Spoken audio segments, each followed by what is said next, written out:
Y bueno, ya me da mucho gusto poder saludar a dos queridos amigos, Giuseppe Lobruto y Javier Badel. ¿Cómo estás, Giuseppe? Qué gusto saludarte. ¿Qué tal, Ricardo? Muchas gracias. Un gusto estar otra vez contigo y un abrazo a Javier también. Javier, qué gusto saludarte. Y acá está un poquito complicado en Brasil, pero bueno, lo estamos sobrellevando. Vamos a entrar ahí en discusión sobre el tema de Brasil en específico, porque creo que es un tema, un punto y aparte en el mundo de lo que está sucediendo, pero pues le entramos a la discusión. Finalmente hoy se ha puesto en duda y teóricos, filósofos que ponen en cuestión el capitalismo, que ponen en cuestión la forma en cómo vamos a socializar. Y bueno, pues hablando de eso, la globalización es básica, es el contexto que se ha construido ya desde hace varios años en el mundo. Y bueno, pues este virus se reproduce, parece como si fuera mandado a hacer en los términos de globalización, y eso lo ponemos sobre la mesa. ¿Quieres empezar, Giuseppe, un poco a contextualizarlo, a cuestionarlo también? Sí, bueno, antes que nada, creo que uno de los efectos más importantes de esta pandemia es, digamos, sobre la globalización. Es un efecto catalizador de esta crisis de globalización, y si nosotros vemos la fecha de 2008 como aquella crisis que puso a temblar al mismo sistema, creo que esta crisis del COVID pone otra vez a temblar al sistema de la globalización, y aquí hay actores que emergen, actores que ponen en jaque al mismo sistema de la globalización, al mismo sistema liberal. Aquel sistema liberal que, como diría Manuel Wallerstein, es el resultado de la geocultura de la Revolución Francesa. Entonces creo que tenemos un capitalismo que desnuda desigualdades y que pone al centro al Estado. Es decir, cualquier decisión a que se va a tomar va a estar en tremenda discusión y se va a poner en debate y en discusión al mismo Estado. Y el caso de la diatriba entre política y salud va a ser un tremendo para también ver cómo esta discusión va a estar también tomada por aquellos sectores antiglobalistas que quieren romper con un sistema interestatal que existe desde la segunda posguerra, desde la creación del Consejo de la misma Asamblea de la ONU, y que hoy ve algo muy importante que nosotros podemos, digamos, ir identificando, es decir, un paso de China frente a toda esta situación, y que quiere rebasar sobre todo al papel protagónico de Estados Unidos en término político, en término económico y entonces de gobernanza global. Yo creo que es la crisis del multilateralismo, es la crisis sobre todo de la cooperación internacional y de lo que se puede llamar como de las integraciones regionales, no solo en América Latina, sino en otras partes del mundo, como puede ser la Unión Europea. Vemos, por ejemplo, a Boris Johnson, a Donald Trump, a Jair Bolsonaro, poner en cuestión este sistema, no desde ahora, sino desde antes, y esta crisis le da la posibilidad de, digamos, darle un golpe todavía más duro a estas visiones de la globalización, a este mundo global que hasta ahora, digamos, ha guiado la suerte de nuestra sociedad.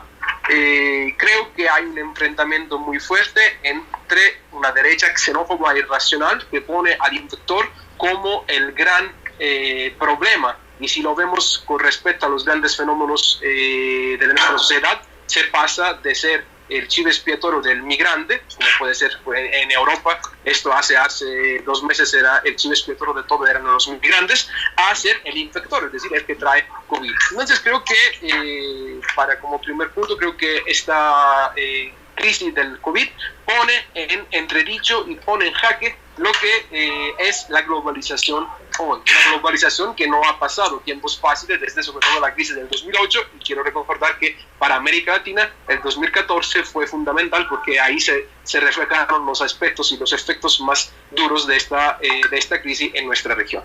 Bueno, interesante, Javier. ¿Qué opinas? Tú eres un especialista en temas internacionales. ¿Qué nos puedes decir? Sí,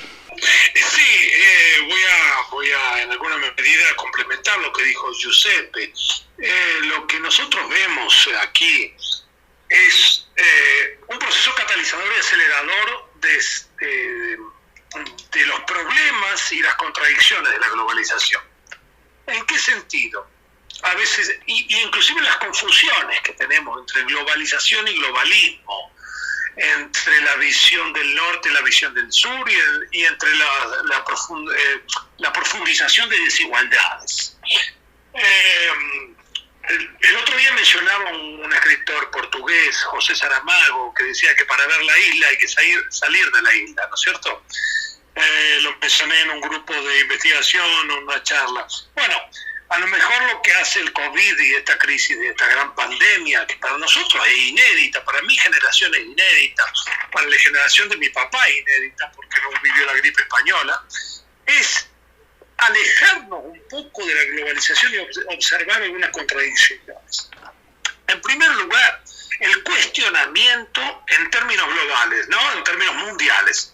El cuestionamiento de un aspecto de la globalización, que es la globalización productiva, en el cual muchos países desarrollados y potencias medias y Estados Unidos se desindustrializaron en el mismo proceso de expansión del capital desde la década de 70-80, y percibieron que no tienen capacidad para producir respiradores, por ejemplo.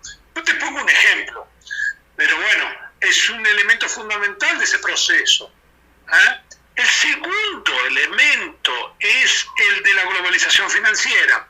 Todos esos aspectos están siendo cuestionados por grandes periódicos y diarios importantes como Financial Times, The Economist, queriendo una vuelta al Estado, el control de capitales, ¿no? Tal vez el elemento más globalizado de todo ese proceso que se denomina globalización son las finanzas. Y en tercer lugar, la gran farsa y la gran contradicción inherente al proceso, que son las migraciones. Porque la libre circulación de personas nunca fue aceptada, sobre todo de los trabajadores, nunca fue aceptada por la ideología de la globalización neoliberal, ¿no? Lógicamente que sí tienen una contrapartida en que se aceleraron los viajes y el turismo de gente de clase media y de clase media alta. Eso sí, más bueno. Sí, claro, versus turismo, ¿no? Exactamente, pero no del sector o trabajador. No existe globalización de trabajadores global y nunca existió en el proceso de globalización neoliberal, ¿no? De cualquier manera, esas contradicciones que observamos ahora ponen en cuestión no solamente toda esa tendencia, ¿ok? Se habla de un nuevo plan Marshall global, se hablan muchas cosas. Gente del mainstream de relaciones internacionales como Henry Kissinger o Joseph Nye, gente conocida, no dice nada nuevo, absolutamente. Dice cómo mantener el orden liberal, y después está otro grupo de personas que ve la ascensión de China como un proceso peligroso, ¿no? Para esa orden liberal, ¿ok? Y que esta pandemia habría acelerado. Las proyecciones de economistas dan que los únicos países que van a crecer van a ser los asiáticos el año que viene un poco, sobre todo China, India y otros, y el resto va a sufrir caída del Producto Bruto, etcétera, con todo lo que eso implica, ¿no? Bueno, y observamos también de cómo esos países asiáticos, sobre todo, lidiaron con el problema de la pandemia y cómo los países occidentales lo hicieron, salvo algunas excepciones, ¿no? Sobre todo países de Europa Occidental y Estados Unidos, ¿no? Que está sufriendo hoy esa pandemia de manera cruel, ¿no? Ya creo que lleva 40.000 muertos, ¿no? Hasta el día de hoy superó los 40.000. Sí. Pero bueno, querían apuntar a ese tipo de contradicciones y cómo esta pandemia, este proceso que es inédito, insisto, para nuestra región, me atrevería a decir que nuestras generaciones, exponen esas contradicciones de la globalización neoliberal, ¿no? Y las desigualdades entre los países y dentro de los países, ¿no? Sí, bueno, dentro de los países y, bueno, hasta dentro de las mismas ciudades. Es increíble los escenarios que estamos observando. Bueno, tú lo conoces muy bien allá en Brasil, pero México es un excelente ejemplo de esas contradicciones. En muy poco espacio puedes entender o puedes ver grandes diferencias socioeconómicas. Exactamente, y es interesante porque a pesar de ser un virus democrático, en el sentido que puede afectar a una persona de clase media alta, a un rico o a un pobre, los más necesitados en el momento de una política de cuarentena, o llámenlo como lo quieran, ¿no?, de lockdown, los más afectados son los pobres, que tienen que salir a trabajar en sociedades que son parecidas en algunos aspectos entre México y Brasil. La gran cantidad de trabajadores informales que existen, que precisan trabajar en el día a día, ¿no?, y que también se exponen mucho más al virus, ¿no? Claro. Tal vez una persona de clase media alta, o que puede trabajar de manera remota o virtual, puede hacer la cuarentena de manera más tranquila, ¿no? Entonces también eso evidencia en alguna medida esa desigualdad y nuestro déficit en la región en general, también en los países europeos, pero sobre todo aquí, de un sistema de salud público que atiende a la población, Claro. ¿no? La globalización liberal tiene mucho que ver con eso, porque con la ideología neoliberal, lógicamente, que hay un proceso de mercantilización de todas las áreas de la vida del ser humano, inclusive la salud y la educación. Claro. Giuseppe, hablaste hace unos minutos sobre grupos extremadamente conservadores, ¿no? De la derecha de muchos países que en este momento están haciendo pues caldo de cultivo, precisamente para alejarse, marcar un punto y aparte en términos de globalización. Pero también podemos ver que se generan alternativas en este contexto, o ¿cómo lo estás mapeando tú, Giuseppe? Bueno, yo creo que primero que nada estos fenómenos hay que entenderlo en perspectiva histórica para poder entender lo que sucede. Si lo ponemos en perspectiva, por ejemplo, con lo que fue la peste en el siglo XIV, vemos que este fenómeno lo que hace es una fractura tremenda estructural en la sociedad, en la política. Y justamente en la política, esta fractura en la sociedad lo que hace es emerger distintos tipos de actores. Hay los actores neopatriotas de esa derecha que cuestionan ese orden internacional, que cuestiona digamos, ese discurso de globalización, pero al mismo tiempo recordemos que desde los 90 hasta hoy ha habido también un discurso antiglobalización basado sobre el rechazo al capitalismo. Sin embargo, hoy, frente al momento que vivimos, Ricardo, los que en este momento tienen una voz fuerte, ¿no?, en varias partes del mundo, Italia, por ejemplo, con la Lega, España con Vox, en Polonia con Kaczynski, en Hungría con Orbán, que pidió plenos poderes frente a la crisis del COVID, casi como de forma dictatorial, es el primer que rompe con el esquema democrático de Europa, en Brasil con Bolsonaro, en Estados Unidos con Trump. Lo que nos hace ver es que, como decía Javier, muchos de estos actores quieren que el Estado resuelva los problemas, cuando también, independientemente de la postura que tiene, siempre lo ha rechazado. Y tú esto lo puedes ver también a la hora de la toma de decisiones. Tú sabes que frente a un problema tan grande como es esta pandemia, quien toma las decisiones debe de poner en la balanza distintos elementos, desde la salud, desde las desigualdades, desde la economía. Y cualquier decisión que toma tendrá un efecto importante en el futuro, pero viene tomada en cuenta y viene criticado en cualquier momento. Y sobre todo lo que yo he mapeado en estos momentos son los grupos, digamos, que rechazan esta globalización, pero que pugnan por un retorno a valores tradicionales, a una sociedad que se encierre y que tenga miedo de la diversidad y del otro. Nosotros tuvimos en el instituto un interesante conversatorio en el mes de noviembre de 2019 en torno a los neofascismos y a los posfascismos en América Latina y en el mundo. Y lo que podíamos ver es, Ricardo, que el COVID lo que hace es, justamente partiendo de esa lección, de esa reflexión, es agudiza con profundidad estas respuestas antiglobalizadoras. Esto esto que yo digo no es que yo soy un ferviente de la globalización, yo estoy hablando de manera objetiva en torno a lo que está sucediendo.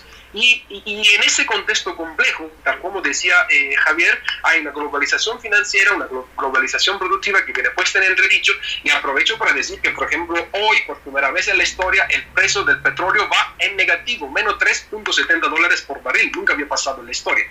Entonces hay una globalización financiera que quiere ver, o digamos, los que fomentan ese sistema, que es el mejor, y por eso toman decisiones. Hay agencias de rating que dicen cómo se comporta el Estado, lo que hacen. No se están dando cuenta que este sistema se está resquebrajando, se está cayéndose totalmente. Sabemos que esta es una crisis, a lo mejor todos hemos dicho, es una crisis pasajera, que es una crisis de la demanda, porque la gente no está saliendo, no está consumiendo, la gente no está viajando, pero día tras día los efectos sobre la economía, sobre la sociedad y sobre la política, es decir, sobre la manera en que nuestro sistema político se va a reconfigurar después de esto, son cada vez más preocupantes y difícil también de entender sobre lo que va a suceder. Digamos, si tú lo ves desde lo económico, es una debacle total. Desde lo político, una confrontación tremenda en todo el mundo, en cualquier país. Claro. Desde lo social, por ejemplo, y yo te recuerdo que lo que decía Javier, si tú piensas en el de Camarón, por ejemplo, de Boccaccio, ¿quién estaba encerrado durante la peste? Bueno, los ricos en ese momento. Y hoy, quienes están encerrados, lo que tienen la posibilidad de tener un salario fijo, porque la gran mayoría de las personas, como en México y en Brasil, debe de salir a trabajar, debe de salir a buscarse la manera de cómo sobrevivir en esta crisis. Entonces creo que estamos frente, por un lado, un resquebrajamiento, yo creo, digamos, de este sistema en términos político, económico y social en el cual se describe esta globalización. Pero al mismo tiempo me llama la atención, y creo que Javier coincide con esto, es en el papel que va jugando China en este nuevo orden global que se puede formar. Y un poco para ir concluyendo, Javier, ¿cuál es tu perspectiva de esta oposición, quizá, de este diálogo o de esta definición próxima que habrá en el mundo? Es muy difícil. La pregunta que me pones en reales aprietos de la definición. La pandemia va a pasar como se sabe, pero hay dos. ¿Cómo vamos a salir de la pandemia? Hay una gran incertidumbre. Pero otra gran incertidumbre es que vamos a tener que convivir con esto, porque no está descartada otras pandemias, ¿no? Los países asiáticos tal vez están más acostumbrados que nosotros y pueden enseñarnos. Lo que decía en todo sentido, ¿no? Yo pienso que vamos para una sociedad de control más importante por la tecnología, ¿no? Pero no significa que nuestras sociedades occidentales no estén controladas. Lo que pasa es quién controla, ¿no? Es muy común en Asia los controles por el celular, saben si la persona salió de su casa, si había contaminados. Creo que más o menos por ahí va lo del filósofo coreano que vive en Alemania, sí. ¿No? Y la cuestión es muy caro a Occidente la cuestión de la libertad individual, de la intimidad, del derecho a intimidad, que tal vez esa cuestión en Asia, y me refiero no solamente a China, me refiero a países que tienen una estructura también de representación democrática como Taiwán, como Corea del Sur, como Japón, ¿no? Son sociedades con un pensamiento más colectivo que individualista.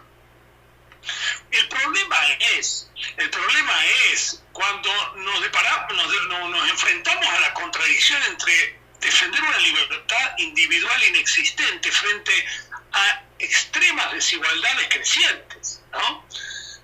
Y eso se observa en países como Estados Unidos y su sistema de salud, que viene siendo criticado hace mucho tiempo por sectores del Partido Demócrata, y vienen fracasando en su organización al estilo Canadá o al estilo de un país escandinavo, que tiene recursos para hacerlo y hay grandes intereses para que no se haga.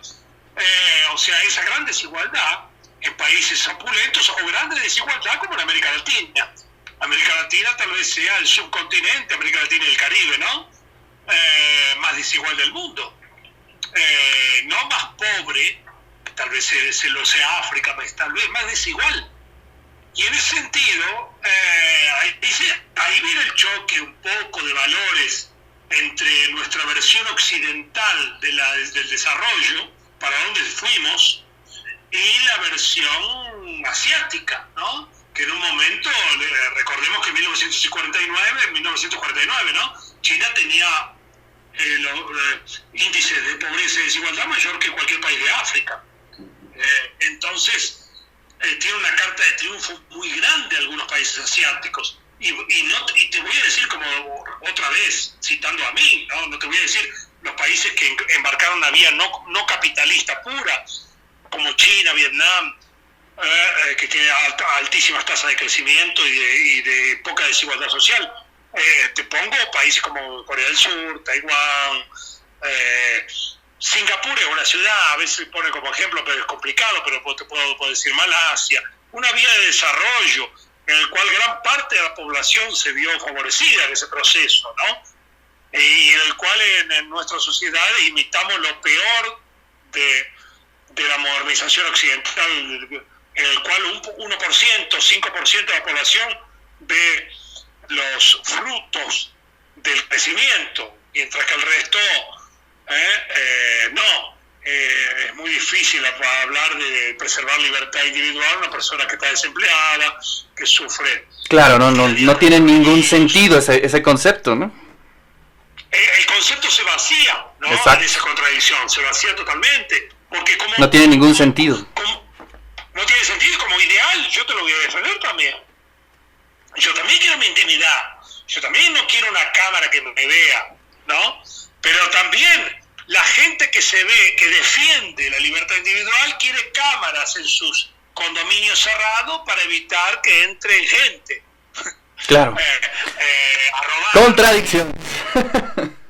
Claro, te ponen cámaras en todos lados, en países capitalistas, para capitalistas pobres sobre todo, para evitar que entren, que te saquen, que entren miserables, que entre gente a robar, y por ahí así estamos. Ahí vemos la convivencia entre grandes villas miserias, favelas, como dicen en Brasil, y condominios de lujo al lado, ¿no? Claro. Con cámaras también. Entonces estamos en una contradicción inherente. Es verdad que en China yo tuve la suerte de visitar 2 veces en un año, el año pasado, y observa cámaras en las calles, lo que evita, sí, la criminalidad, pero también evita, o sea, favorece la seguridad pública también, ¿no? Claro. La contradicción en el sentido de que, claro, va a atentar contra tu intimidad, pero también va una sociedad de control en la cual evitaría, ¿no?, la salud, la cuestión de la seguridad pública. Yo pienso que vamos rumbo a sociedades de control de diferente tipo, ¿no? Y cada cultura lo va a implementar de su forma, y eso es una reacción a esa globalización neoliberal, ¿no? Lo vemos en el caso que no fue mencionado de Modi en India, por ejemplo, y el nacionalismo hindú, ¿no? Lo vemos en varios casos. Pero bueno, pues un poco para ir dibujando este contexto y sí, que creo que es importante no adquirir o concebir perspectivas opuestas en blanco y negro. Creo que es importante ir desmenuzando estas perspectivas, y lo que dijo Giuseppe me gustó mucho, ¿no? Hay que aprenderlo a ver. Sí, efectivamente, si lo vemos desde el occidente, si lo vemos desde nuestra perspectiva de México en este momento, pues sí, las cosas van a complicarse, pero creo que hoy más que nunca debemos estar muy atentos y con la mayor información posible. Yo les agradezco en verdad que hayan compartido con nosotros toda este diálogo, y creo que se nos quedan muchas cosas en el tintero.